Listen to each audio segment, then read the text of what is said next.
Hello friends, welcome to my channel. Today I am going to show you how to add an application to Windows Startup. Open an application every time you start Windows is very easy with a single command.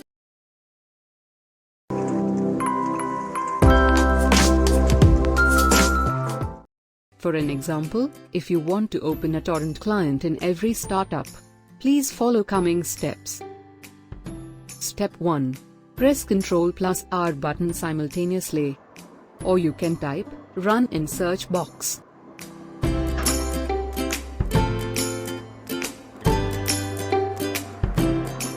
Step 2. In the Run window, type following command as seen on screen.